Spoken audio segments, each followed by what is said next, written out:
Okay, and the pro tip of the week today, we're going to talk about 5 tips to help you from the evil scourge of ransomware. Okay, you're probably going, what is ransomware? Ransomware is a nice little fun thing that pops up in your computer that says, hey, you've been hacked. And what it does is it encrypts your hard drive. And so all the data that's on your hard drive, you can't unget. Okay, you can't get out. That's not real good English, but you cannot get it out. And what it happens is it creates it, it locks it with a key, an encryption key, and then it takes the key away. And when it takes the key away, you have no access to any of your data. It's not just in WordPress, but it's everywhere. I mean, it's huge, and it's a big, big problem. So what it'll do is it'll do your financial data. It'll turn around and lock it all up. It'll encrypt all of that. It'll encrypt the data files, etc. Everything. Okay. And in most cases, they have to download this to your system, which comes from a phishing attack, which we'll talk about in a minute.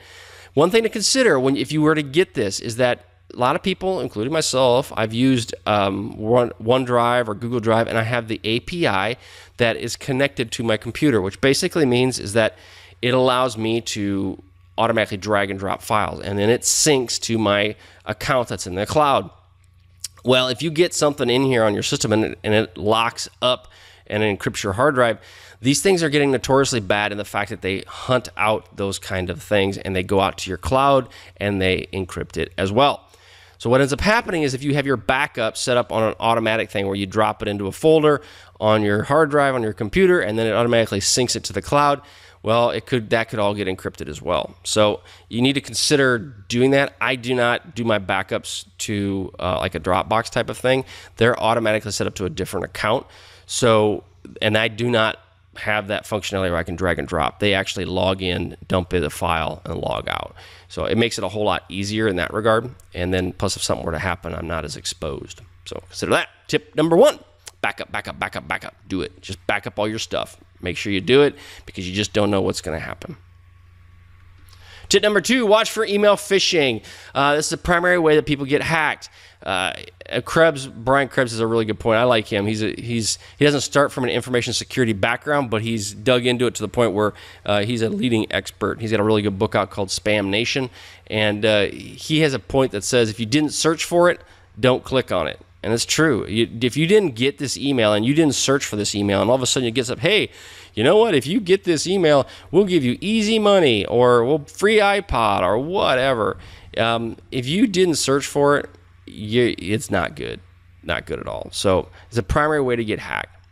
Something else to consider is look for hidden links when you're dealing with email phishing. Those will be where you can't see the link, but if you hover over them, they might be embedded within the site or within the email, and what they'll do is they'll hide the link in the fact that if they turn the font color white and the background of the page is white, so you can't see it, and they may have it set up so that you actually in a place where people normally click maybe to scroll down, and you click on the link and then it automatically runs on you. So watch out for those. Tip number 3, show file extensions. So you can, this is a Windows settings that you can set it up that it'll actually look for file extensions. So .exe, .js, JavaScript, VBS script. You can have it so that it'll show those extensions in your email. Now recently one came out with .pub for publisher. That's another issue that's just kind of come up.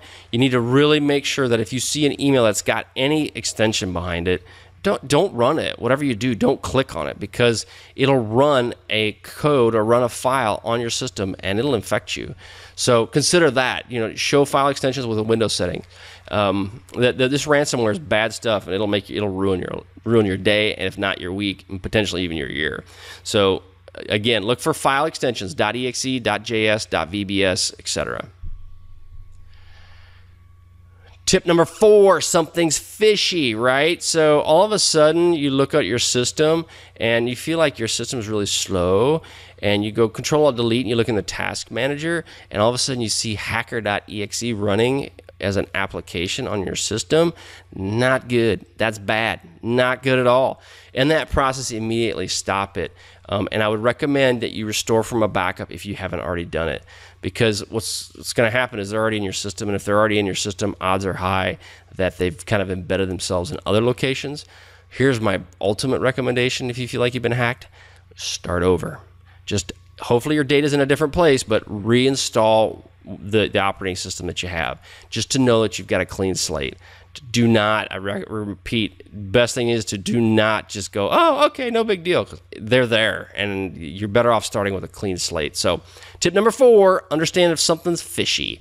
Tip number 5, update the operating system, your antivirus, or any of your applications. We talked about updating in the previous kind of chat. Well, you need to also look at that again. Make sure that if you keep your systems updated, 90+% of your problems can be avoided.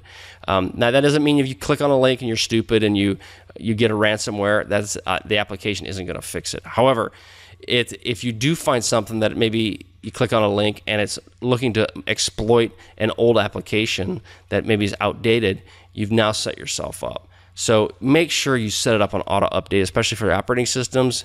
You run an antivirus in your system. I'm not a real big believer in AV.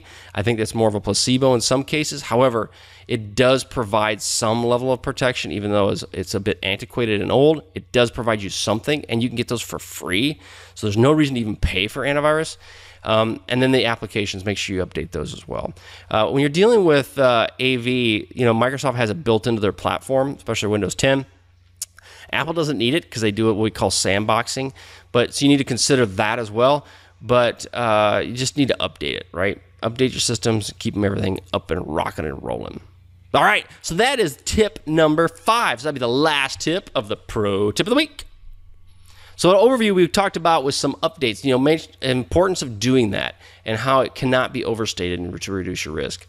You need to break it down into the 3 different areas. We talked about server, the content management system, your WordPress, and the computer. And we talked about how important it is for you to update your server and keep that, whether it's a VM or hardware, that you keep it updated and taken care of. Along with WordPress, your content management system, that you update that along with the themes, the plugins, and the widgets, anything else that might be in there. Another quick tip on that, delete stuff that you're not using. Just do it. If you don't keep it, don't hoard it, don't keep it for later, delete it. And then you're on your computer, make sure you update your operating system on that and any applications you may have. The pro tip of the week was ransomware, the 5 tips to protect your business from the evil scourge. All right, I hope you all had a good time. I hope you enjoyed this podcast. And if you have any questions, please feel free to reach out to me at any point, at any time, and always know that we're here for you. All right, I hope you have a great day. Oh, by the way, forgot to mention this as we did at the beginning of this podcast. This will count for CPEs. Take this course, get it. You can count this as a CPE credit for any of your IT security topics that you may have. Again, easy peasy. Just listen to the podcast, get a CPE. And if you have any questions about that, you can feel free to reach out to me. I'd be happy to help you with it. All right, have a wonderful day. See ya.